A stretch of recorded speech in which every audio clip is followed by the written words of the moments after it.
네. 유튜브 계신 분들 한 번 더 인사하시겠습니다. 예수님의 이름으로 환영합니다. 예수님의 이름으로 사랑하고 축복합니다. 반갑습니다. 네. 저는 사실 앞에서 설교하는 것보다 찬양 인도하는 게 더 은혜가 됩니다. 할렐루야. 빨리 하고 내려갈 수 있잖아요. 그죠? 근데 이제 설교자는 올라와서 이제 다 해야 되기 때문에 그래서 마음속에 '아 참 진짜 주님 감사하다.' 왜 이제 우리 설립하고 이때까지 계속 제가 앞에서 찬양도 하고 뭐 이렇게 계속 했었는데 이제는 또 이제 차세대가 나와 가지고 찬양 인도도 하고 그래 가지고 참 제가 좋기는 좋지만 힘은 듭니다. 할렐루야. 네. 그래서 이제 숨을 다 쏟아낸 다음에 다시 올라오니까 이제 다시 이제 힘을 다시 받아야 되잖아요. 그래서 진짜 '그때는 어떻게 그걸 다 했을까.' 하는 생각이 드네요. 더 은혜를 간구합니다. 할렐루야. 네. 자꾸 행설수설하죠. 네. 충전이 좀 덜 돼서 그래요. 네. 일단 말씀 함께 보겠습니다. 오늘 성실하라 겸손하라 말씀인데요. 자 다 같이 봅니다. 시작. 이와 같이 너희도 명령받은 것을 다 행한 후에 이르기를 우리는 무익한 종이라 우리가 하여야 할 일을 한 것뿐이라 할지니라. 아멘. 네. 지난주 성경 정독 범위는 누가복음 15에서 21장까지였습니다. 오늘은 결실의 계절 가을을 맞아서 이제 올 한 해를 이렇게 우리가 열심히 산 것들을 수확하는 계절이죠. 그래서 우리가 지나온 한 해를 돌아볼 수 있는 주제로 이제 누가복음 16장, 17장의 말씀을 가지고 그 안에 있는 이 핵심 주제로 성실하라, 겸손하라는 것을 가지고 함께 은혜를 나누도록 하겠습니다. 먼저 봅니다. 시작. 성실하라. 네, 예수님은 누가복음 16장에서 제자들을 모아놓고 이 돈, 그러니까 재물, 재산, 부를 다 일컫는 말입니다. 이 돈과 사람에 대한 성실에 대해서 먼저 말씀을 하시거든요. 함께 봅니다. 시작. 돈에 성실하라. 말씀 봅니다. 시작. 너희가 만일 불의한 재물에도 충성하지 아니하면 누가 참된 것으로 너희에게 맡기겠느냐. 자, 이 말씀을 의역을 한번 해볼게요. 지금 무슨 소리인지. 너희가 돈이라는 이름의 사악한 것에 성실하지 못하다면 누가 너희에게 참된 부를 맡기겠느냐. 참된이란 진정한 부거든요. 이렇게 의역을 할 수 있습니다. 예수님은 돈을 뭐라고 부르고 있다고요? 네, 사악한 것, 불의한 것 이라고 부르시고, 근데 돈에 성실해야만 참된 부를 얻을 수 있다라고 하시죠. 뭔가 말이 안 되는 것 같습니다. 그죠? 하나님의 자녀가 사악한 돈에 성실하라니. 그죠? 사실 돈 있잖아요. 돈뿐만 아니라 뭐 재물, 재산 등등 어떤 이름이든 상관이 없이 그 자체에는 착한 돈, 나쁜 돈이라는 게 있습니까? 없습니까? 없습니다. 네. 돈은 그 자체로는 그냥 어려운 말로 재화의 유통수단이다. 사회에서 필요한 물품에 지나지 않기 때문이죠. 돈 그 자체는 나쁘다, 뭐 좋다 없습니다. 하지만 문제는 그것을 사용하는 사람의 의도와 또 그것을 사용할 뿐만 아니라 버는 사람들 있잖아요. 불이하게 번다 그러죠. 불법으로 번다 그러고. 그런 사람의 의도와 태도에 따라서 착한 돈, 나쁜 돈으로 불리게 될 뿐입니다. 이 세상에서 돈을 악하게 사용하고 돈 때문에 하도 많은 일들이 악한 일들이 생기니까 예수님이 돈을 그렇게 사악한 것이라고 부르신 것입니다. 자, 하나님 나라의 관점에서 보면요. 원래 돈은 사람의 소유물이 아닙니다. 그냥 위탁물일 뿐이죠. 자, 소유물이란 뭐냐면 자기 것이라는 거고요. 위탁물은 맡긴 거죠. 그래서 누군가 보관하고 이용을 할 수 있지만 내가 지금 위탁물에 대해서 권한이 있다면 보관하고 사용할 수는 있지만 나중에 누구에게 돌려줘야 된다? 소유주에게 돌려줘야 되는 거죠. 근데 이 세상 사람들에게 있어서 이렇게 모든 재산이 왜 소유주가 따로 있다고 말하는 이유가 뭡니까? 지난주에도 말씀드렸죠. 왜냐하면 우리 부모님이 뭐 물려주셨다고 하는 그 땅도 사실은 누가 만들었는데?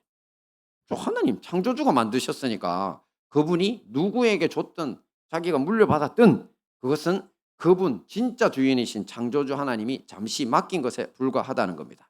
그래서 돌아가실 때 되면 아무도 그 땅 못 들고 갑니다. 그죠? 아무도 그 돈 못 가져갑니다.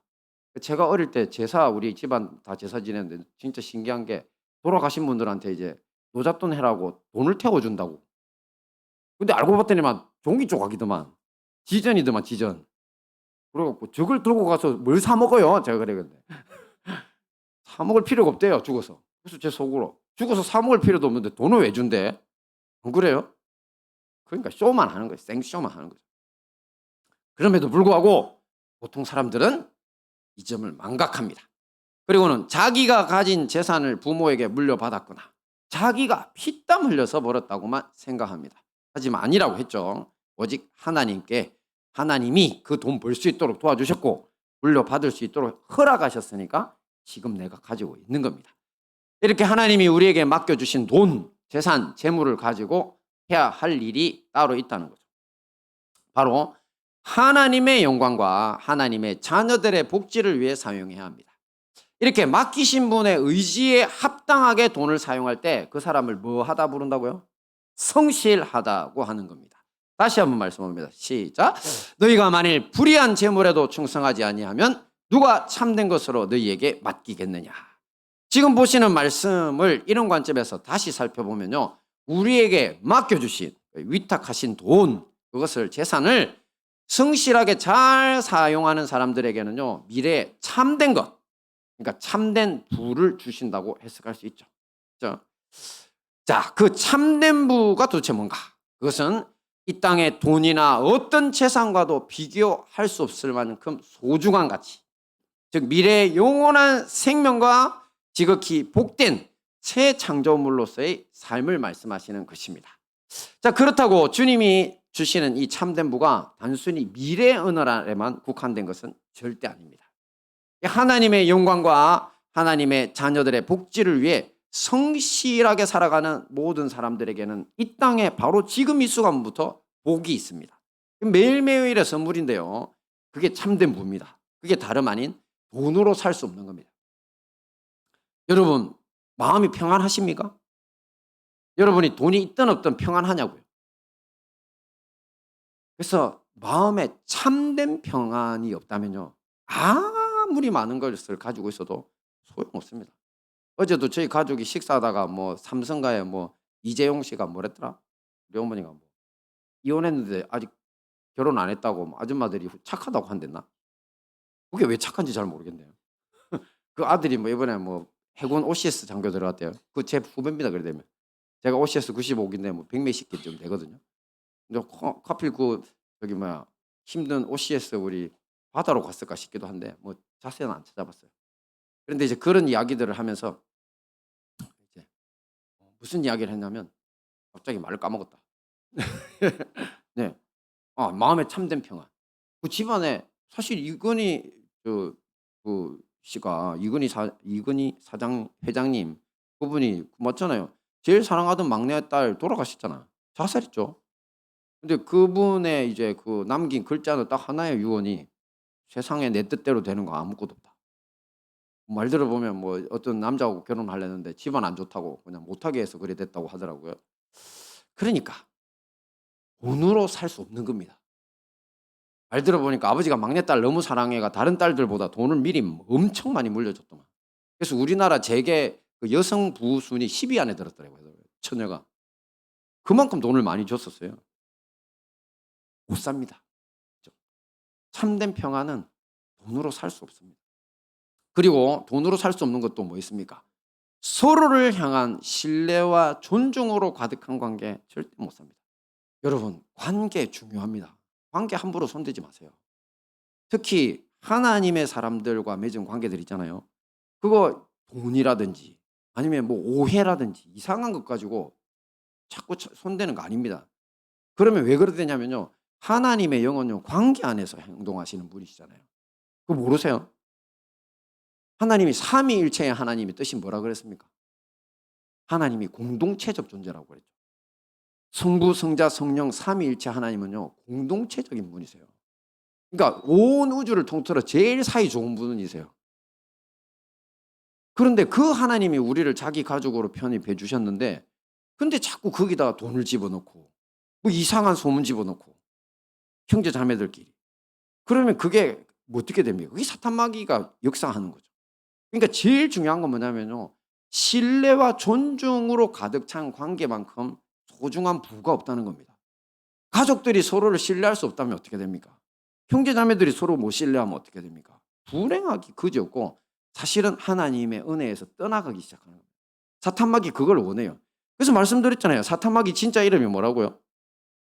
디아블로. 우리 아이들 알아요. 바로 게임 이름이거든. 디아블로가 뭐냐면 가운데 뭐를 집어넣어서 이간질시키는 자란 뜻이에요. 파괴자란 뜻이 아니에요. 파괴는 관계가 파괴되니까 나중에 그렇게 의미가 넘어간 거지. 다 부수는 자라고 생각하는데 아니에요. 마귀는 힘도 없어요. 하나님 앞에 가면 그냥 도망가기 바쁘잖아요. 그러니까 걔가 힘을 쓰는 건 사람들이 이간질 당할 때만 힘씁니다. 그러니까 얼마나 참된 부가 신뢰와 존중으로 가득 찬 관계가 소중한 건지 경험해 본 사람들 다 알잖아요. 그러니까 자꾸 이상한 거에 흔들리지 마셔야 됩니다. 그래야 되고, 그다음에 세속의 욕심을 버린 사람들만 가질 수 있는 또 부가 있습니다. 뭔지 압니까? 그거는 분별의 지혜입니다. 사람들이 보면요, 이게 옳은지 그런지 전혀 정신 못 차리는 사람들이 많아요. 이 사람 말 들어보면 이 사람 말이 맞아. 저 사람 말이 들어보면 저 사람 말이 맞아. 그래서 여기 투자하라면 여기 투자하고 저기 투자하면 투자하고 아무것도 안 남죠. 그죠? 이게 왜 그러냐면 내가 욕심을 가지면요, 분별이 안 되니까 계속 날아가는 거예요.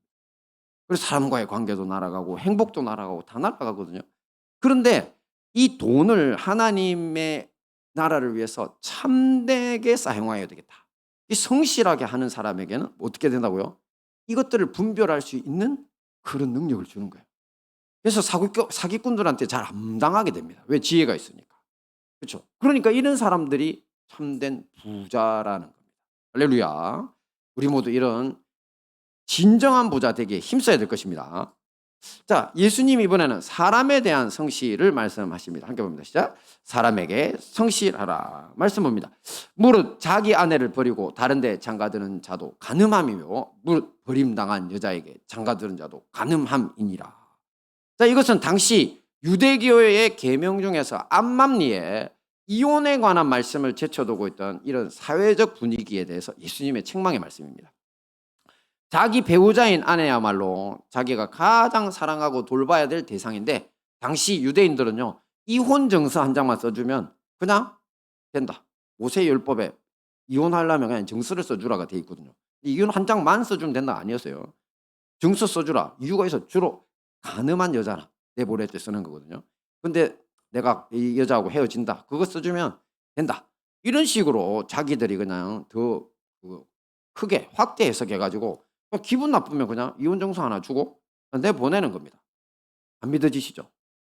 제가 예전에 한번 말씀드렸는데 부산에 있을 때 이 아프가니스탄 출신의 신학생이 한 명 있었어요. 우리 교회. 근데 이 친구가 저보다 나이가 한 10년은 더 많이 들어가 보여가지고 제가 되게 조심스럽게 했거든요. 근데 나중에 보니까 저보다 10년이 더 어리더라고. 아프가니스탄 사람들은 우리보다 10년은 더 이제 늙어 보입니다. 그러니까 저하고 치면 제가 생각한 것보다 20년은 더 어렸어요. 근데 이 친구가 뭐라고 하느냐면 자기 아프가니스탄 사람들은요, 아내랑 살다가 마음에 안 들어. 그러면 그냥 데리고 시장에 가서 판답니다. 그리고 다른 여자를 사온대요. 자, 믿으시세요, 여러분? 근데 이슬람 사람들이 지금도 그렇게 살고 있대요. 아프가니스탄은 굉장히 탈레반이라고 극심한 극도의 극단주의 이슬람 아시죠? 걔들은 여자를 진짜 재산으로 취급해요. 짐승처럼 취급하는 거지. 자, 그러니까 이런 것들을 한번 생각해 보면 그 악한 고대 유대인들의 관행이 오늘날까지도 이슬람 국가 중에 있다는 사실을 알 수 있는 겁니다. 그러니 예수님의 책망이 큰 거죠. 이것이 바로 하나님의 계명을 지킨다고 하는 이 선민이라고 불리던 이스라엘 사람들의 실체라는 겁니다. 하나님의 율법 속에 담겨있는 사랑과 섬김은 다 어디를 갔는지 모릅니다. 이들은 돈에 있어서든 사람에 있어서는 오직 자기들이 알고 있는 율법적 지식, 또 우리 정결하게 해야 된다는 손 씻는 그런 거 있죠. 발 씻는 거. 뭐 이런 정결 예식만 지키면 된다고 생각했습니다. 돈을 주신 하나님이나 자신의 배우자에게 성실해야만 한다는 근본적인 정결, 성실에는 전혀 관심이 없었던 겁니다. 예수님이 그래서 이들을 책망하신 것이죠. 오늘날 우리는 어떨까요?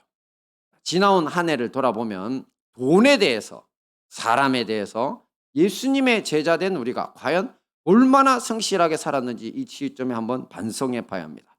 돈에 대해서는 나에게 주신 재물이 있다면 그것을 자랑하거나 또 그것을 자신의 정욕만을 위해 허비한 것은 없는지, 아니면 아무리 작은 금액이라도 불의한 방법으로 착복한 것은 없는지 자신을 살펴 회개해 봐야 합니다. 하나님이 내게 주신 용도에 맞게 사용하기에 힘써야 한다는 것입니다. 그리고 사람에 대해서는요, 가족과 친구, 또 교회 공동체 형제 자매들에 대해서 자신의 성실함을 한번 반성해 봐야 합니다. 한 지붕 안에 사는 가족이라면요, 어른이든 아이들이든 가사 분담해야 됩니다. 애들 들어라. 너네도 가사 분담해야 된다. 예? 청소년들 가사 분담이 뭐예요? 가사 분담이. 우다니엘 가사 분담이 뭐야? 네가 할 수 있는 게 뭐야? 청소지. 어. 너 방 청소 잘해라. 네. 그리고 밥 먹고 나서 자기 그릇 씻으라고 했죠. 설거지. 그 어른들 그릇도 주말에는 어른들 그릇도 씻게 해야 됩니다. 교육입니다. 교육. 참 이게 이상하게 안 되네. 할렐루야. 네. 이런 말 하기 힘든데 제가 해드릴게요. 네. 그다음에 일반 쓰레기, 음식 쓰레기 버리는 거 애들이 버려야지. 안 그래요? 그리고 아빠들이 제일 싫어하는 게 뭔지 아세요? 음식 쓰레기 들고 나가는 거 제일 싫어해. 근데 그거를 엄마들이 막 태박을 해가지고 내 보내고 막 그런다고 하시더라고. 그렇게 하지 마세요. 그러지 마시고 집에 아이들이 있는 집안에 어떻게 해야 된다고요? 애들 무조건 시켜요. 만약에 안 한다 그러면 밥도 주지 말고 용돈도 주지 마. 그 당연히 나눠야 되는 건데 안 그래요? 그렇게 해야 됩니다. 그게 바로 사람에게 성실하라고 하신 주의 말씀을 내가 지키는 거예요, 청소년들이. 아멘? 아, 그렇죠. 아멘. 자, 그리고 한 지붕에 사는 가족도 마찬가지지만 서로에게 성실해야 하지만 친구, 그리고 교회 공동체의 형제 자매들 모두 서로에게 성실해야 하는 겁니다. 그게 뭐냐면 서로의 마음을 알아주고 서로를 존중해야 합니다. 그게 성실한 겁니다. 사실 우리 관계가 왜 깨지는 줄 압니까, 여러분?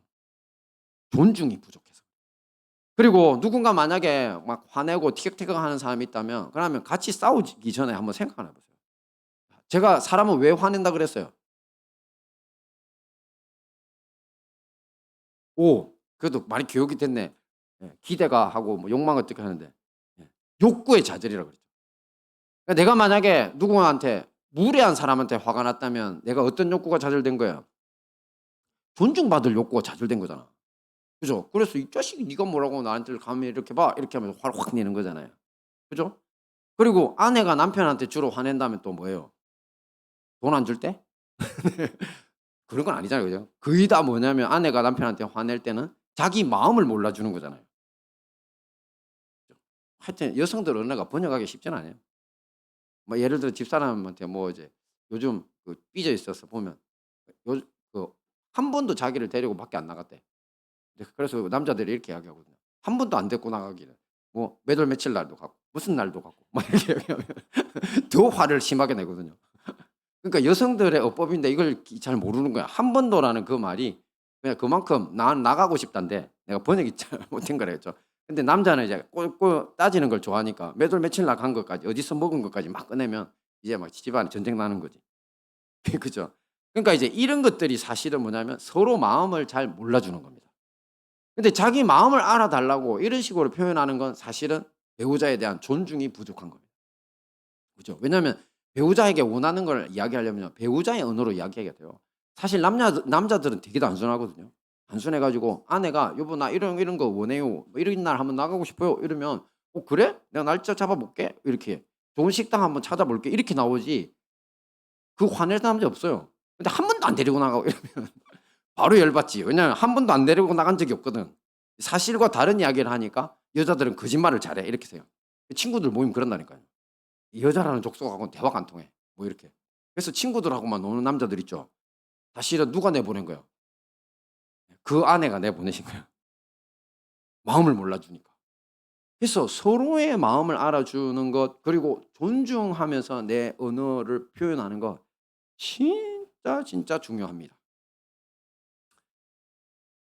근데 이게 쉽지가 않죠. 왜냐면요. 우리 모두가 사실 짐을 너무 무겁게 지고 있어 가지고 상대방 입장에서 이해하고 그 사람을 존중하는 말을 꺼내기가 참 어렵습니다. 내가 힘든 거는 잘 이야기하고 분노도 잘하는데 상대방이 힘들 거라는 생각은 잘 못해요. 그 이유가 뭐냐면 내가 진 짐이 사실은 너무 무거워서 그래요. 그래서 그렇게 함부로 말을 하는 아내나 남편이나 아이들이 있다 하더라도 사실은 내가 그들의 진짜 마음을 이해할 수 있는 사람이라면요, 그렇게 분노하지 않을 수 있습니다. 그래서 저도 이제 시간이 많이 지나고 성숙했는지 뭐 그런 식으로 삐져 있으면 그럼 제가 좋은 말로 합니다 요즘. 옛날에는 화를 냈거든요. 근데 언제부턴가 좋은 말로 합니다. "그래 날짜를 잡자." 뭐 이렇게 이야기를 한다든지. 너무 우리 집안 이야기만 하고 있는 것 같은데. 그러니까. 그런데 사실 그걸 할 수 있었던 이유가 뭐냐면 아내가 지고 있는 인생의 짐이 너무 무겁다. 제가 그 느낀 거죠. 그렇다. 나도 사실 짐이 무겁지만 우리 자녀들도 짐이 무거워요. 여러분 학교에서 공부하는 거 그리고 친구 간의 관계요. 진짜 힘듭니다. 우리는 다 지나왔으니까 그게 그까짓 게 뭐 힘들다고 아니요. 애들이 자살하는 이유를 보세요. 거의 다가 성적, 친구와의 관계, 그다음에 집안에 들어와서는 또 부모와의 관계, 가정이 불행하면. 그러니까 이거 절대 쉬운 게 아니라니까요. 짐이 애들은 어른이든 다 무겁기 때문에. 그래서 내 짐이 너무 무거우니까 상대방 이해를 잘 못하고 계속 상처를 많이 준다는 겁니다. 자, 이런 우리를 위해서 하나님의 말씀이 있습니다. 함께 봅니다. 시작. 너희가 서로 짐을 지라. 그리하여 그리스도의 법을 성취하라. 뭐를 지라고요? 그렇죠. 서로 짐을 지라. 이런 걸 짐을 나누어 진다는 겁니다. 너무나 빈궁한 가정이 있으면 형제 자매들이 돕죠. 그리고 위로가 필요한 가정이 있으면 위로하는 겁니다. 물질적 도움도 필요합니다. 정말 빈궁한 분들을 도우셔야 됩니다. 그중에서도 진정한 위로가 사실은 훨씬 더 중요하긴 합니다. 왜냐하면 물질만 줬지 위로가 못 주는 사람들도 생각보다 많더라고요. 자, 저는 원래 남들의 위로 별로 안 좋아하는 스타일이었습니다. 딱 보면 그렇게 안 생겼어요. 왜냐하면 젊은 시절부터 원래 혼자 잘 살아남은 체질. 어떤 환경에 들어가도 내가 싸우고 이기고 극복해야 되는 거지. 남들한테 힘들다 어렵다 궁색한 소리 하는 거 엄청 싫어하고 또 그리고 누군가 저를 위로한답시고 해 주는 말이 별로 위로로 잘 들리지 않았었어요. 말만 한다는 생각. 그죠? 그리고 사실 가만 귀를 기울여 보니까 이건 그 위로로 포장된 지적질이네. 그렇게 하지 저렇게 하지 이러는 거야. "니나 잘해라." 그러니까 그 위로가 좋을 리가 없잖아요. 여러분들도 그런 분들 많을 겁니다. 자, 그러다가 처음으로 인생의 처음으로 위로가 가진 힘이 얼마나 강한지 알게 된 적이 있었는데요. 다름 아닌 제가 장기 금식을 할 때 20 일째 되는 날이었어요. 그때 정말 한 며칠 내내 한 일 주일 내내 극도의 우울증이 찾아와 가지고 '어떻게 하면 죽을 수 있을까?' 금식 기도를 하면서 죽을 방법을 찾고 있더라고요, 제가 누워 가지고. 기도하러 가기도 싫고. 왜냐하면 그 추운 겨울에 일어나서 그 이제 그제도 찬바람 그 바닷바람을 지나 이제 교회 건물로 들어가서 기도하고 오는 게 진짜 죽기보다 싫더라고요. 지옥 가는 걸음이었어요. 너무 배고프고 힘드니까 다리도 안 떠지고. 그래서 누워 가지고 그냥 완전히 에너지가 다 상실된 상태여서 '어떻게 하면 빨리 죽을 수 있지?' 이 생각을 계속하고 있었거든요. 예. 근데 갑자기 이제 20 일째 정말 그게 머리 끝까지 차올랐을 때 문을 똑똑하는 소리. 올 사람이 없는데? 열어봤더니만 이제 기도원 원장님이 20일 만에 나타나셨어요. 기도할 때 안 옵니다, 그분들은. 나타나셔 가지고 어찌 알고 오셨는지 갑자기 "전도사님 오늘 20 일째죠. 제일 힘들죠. 어 정말 힘들 거예요." 그러면서 이제 문을 열고 이제 제가 너무 놀라 가지고 제가 힘든 걸 어떻게 알았대? 속으로. 물론 그분이 뭐 40일 금식 9 번이나 하셨으니까 자기도 그랬던 것 같아요. 그러니까 짜잔 그날 딱 나타난 거지. 나중에 알고 봤더니만 20 일째가 진짜 지옥의 날이라고 하시더라고요. 그래 가지고 와 가지고 제 손을 딱 잡아 주시면서 요렇게 잡았어요. 자기 제 손을 두 손 달라고 그러더니만 이렇게 딱 잡더니만 엄청 그냥 힘을 꽉 주면서 "힘내세요. 힘내세요. 힘내세요." 이렇게. 그렇게. 근데 그때 제 인생 처음으로 예 그 할머니가 잡아 주시는 그 손에서 그 입 입의 목소리에서 힘내라는 말이 진짜 힘이 난 거예요. 정말 신기하게 힘이 나더라고요. 그래서 그냥 남은 기간을 견딜 수 있었어요. 그래서 나중에 제가 생각을 해 봤어요. 아니 도대체 이 할머니 70 되셨는데 그때 손에서 무슨 전기가 나온 것도 아니고 전기 나오지도 않았어요. 그냥 "힘내세요." 3 번을 외쳤는데 어떻게 그렇게 진짜 위로가 될 수 있었을까? 제가 고민을 해 봤더랬어요. 어떻게 그게 위로가 됐을까? 제가 깨달은 것은 정말, 정말 진심으로 저를 위해 기도하고 계셨기 때문에 그렇다는 겁니다. 이분이 제가 이청자 권사님이신데 기도원 들어간 그 순간부터 진짜 아침, 점심, 저녁으로 계속 저를 위해서 기도하셨어요. 처음에 그러셨거든요. "내가 전도사님 위해서 기도할 거라고." 근데 정말 아침, 점심, 저녁으로 제가 이제 기도 올라가서 들어보면 계속 저를 위해 기도하는 게 제가 느껴지고 보이더라고요.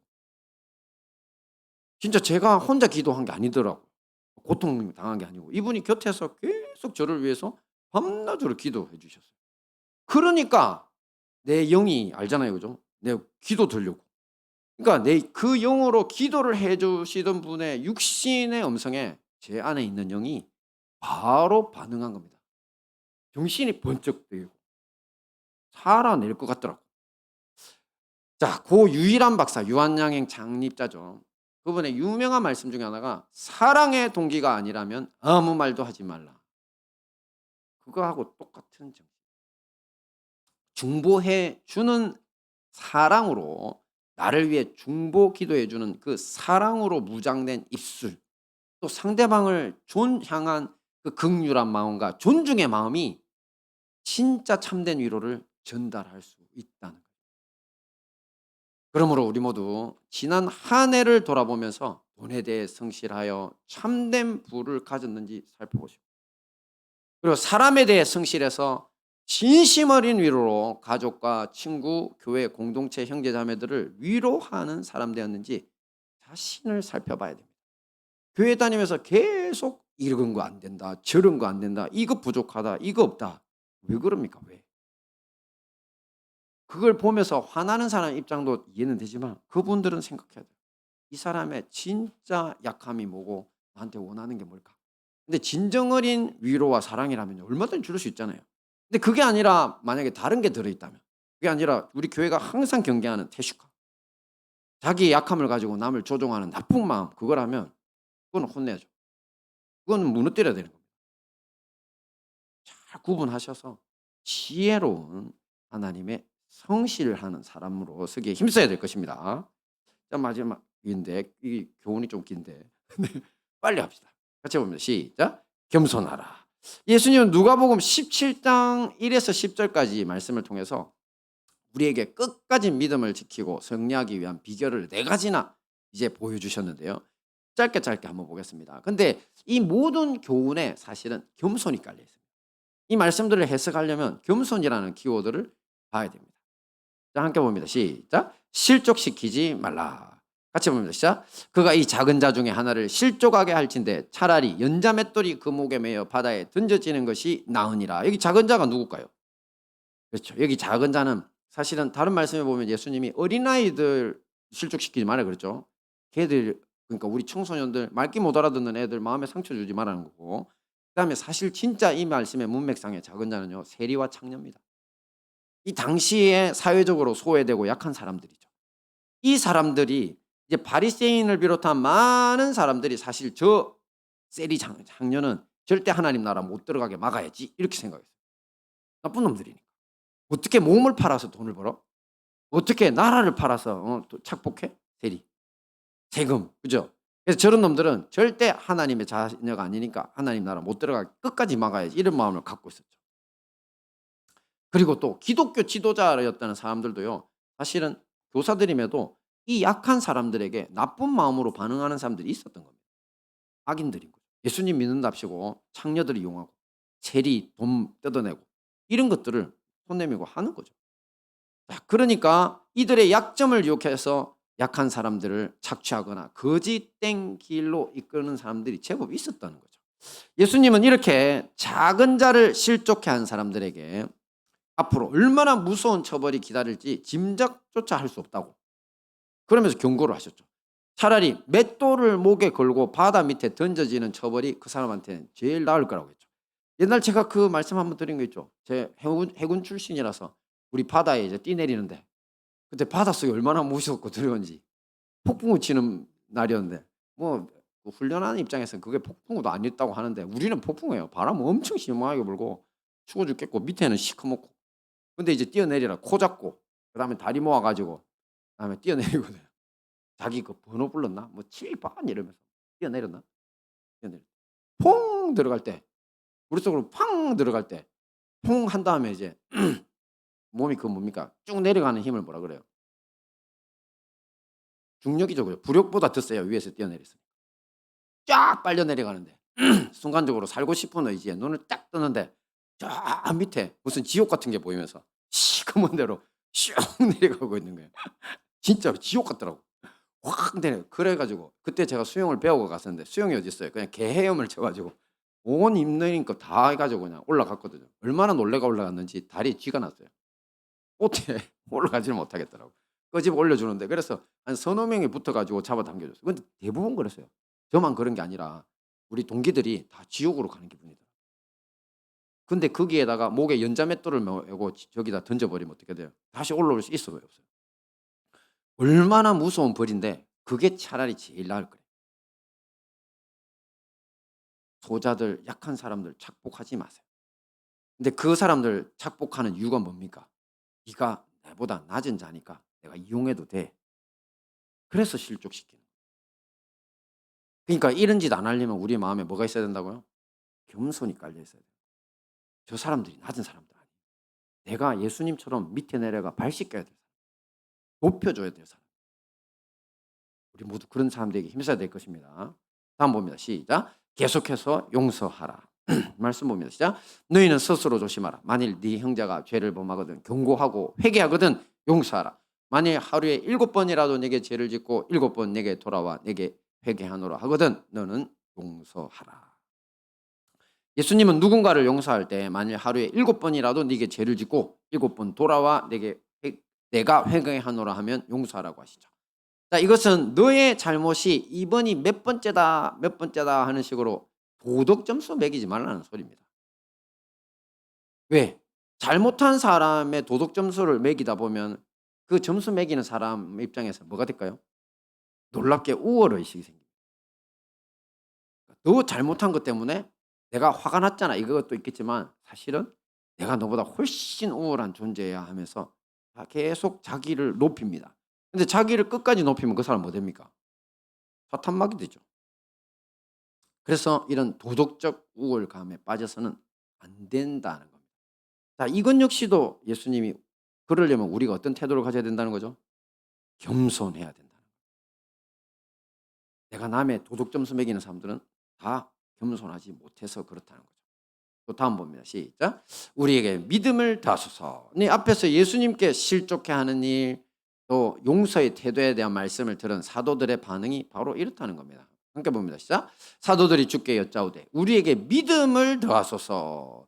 자칫 나도 모르게 남을 실족시킬 수도 있고 용서해야 하는 것은 알지만 날마다 옹졸해지는 자신들의 마음을 잘 아니까 사도들이 그 순간 아이고 저거 나는 못하는데 그래서 예수님 앞에 엎드린 겁니다. 그래서 예수님이 이들이 저의 옹졸한 마음을 아시잖아요 하고 믿음 좀 주세요 하니까 해주신 말씀이 이겁니다. 같이 봅니다. 시작. 너희에게 겨자씨 하늘 만한 믿음이 있었더라면 이 뽕나무더러 뿌리가 뽑혀 바다에 심기어라 하였을 것이요 그것이 너희에게 순종하였으리라. 그렇습니다.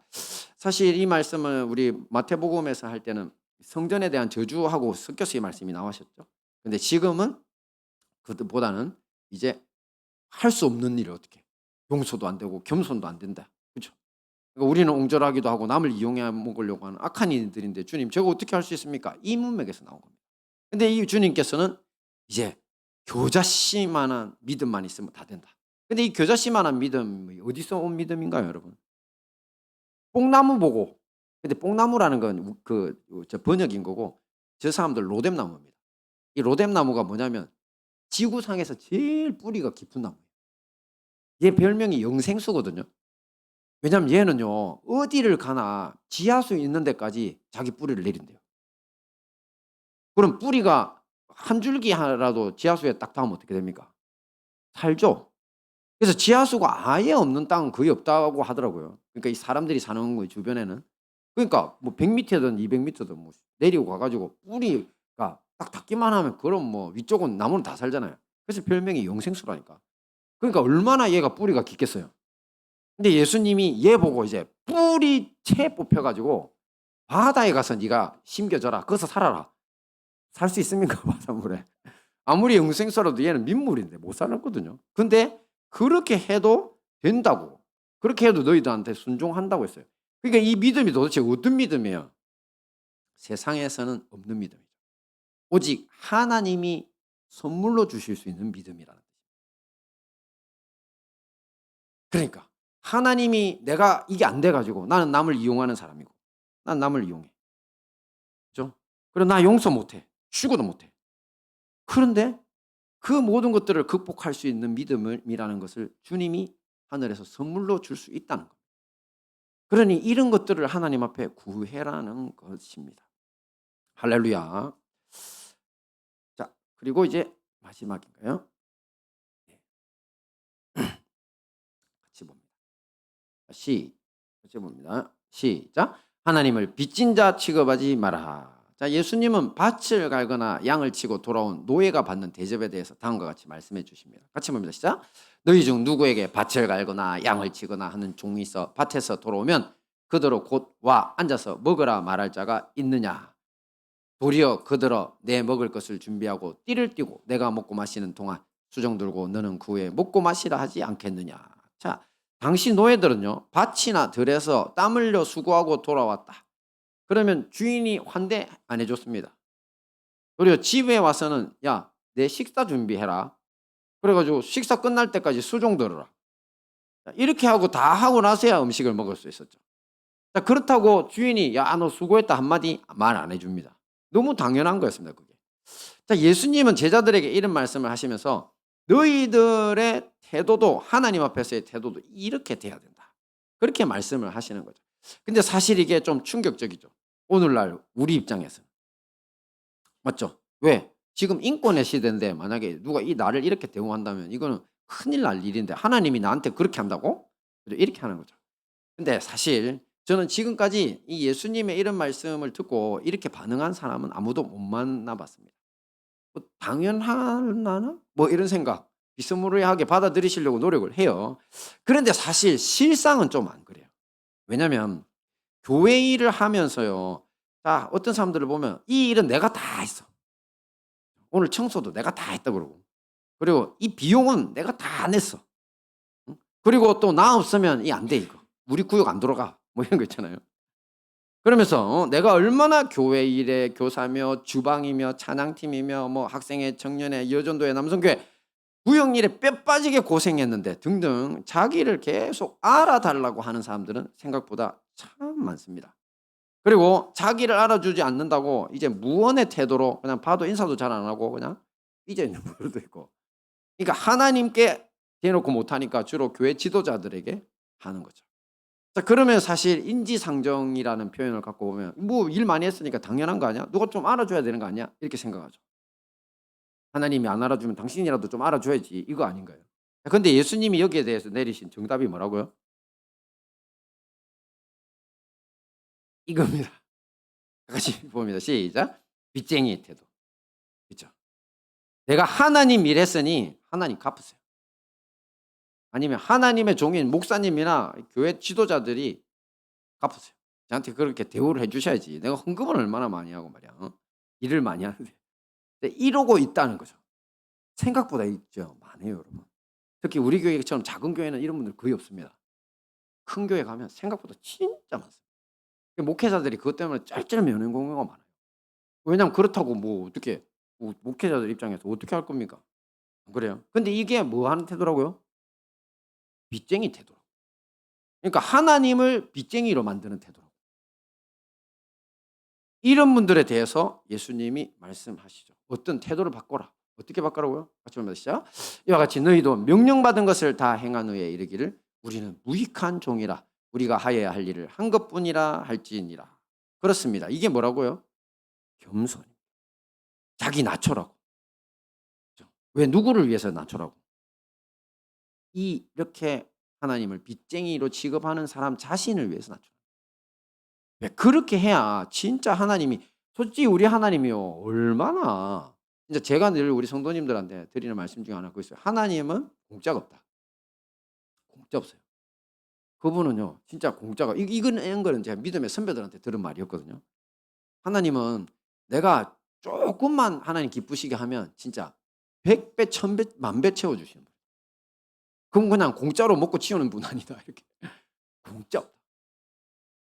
하나님 진짜 좋은 분이에요. 우리를 그냥 무익한 종해라고 그냥 그러니까 우리한테 태도를 알려주는 거지 하나님 날로 먹겠다는 거 아니에요. 그죠? 그러니까 우리가 조금만 겸손하고 자기를 낮추면 이거 다 원래 하나님이 주신 건데 제가 조금 드리는 것밖에 안 돼서 정말 죄송해요. 이런 식으로 나가면 계속 더 주는 분이 하나님이시잖아요. 그죠? 그러니까 이 겸손으로 더 큰 은혜를 받을 수 있어요.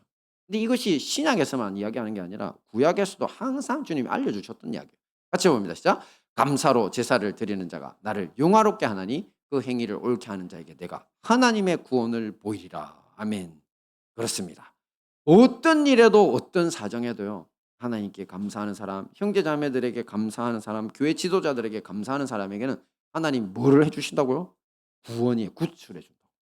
여러분이 어떤 공경에 처해도 하나님의 사람이라서 다 해주신다는 겁니다. 그러므로 우리 모두 이 모든 겸손과 진정한 감사로 주님을 영화롭게 함으로써 올 한 해 칭찬받는 마무리에 힘써야 할 것입니다.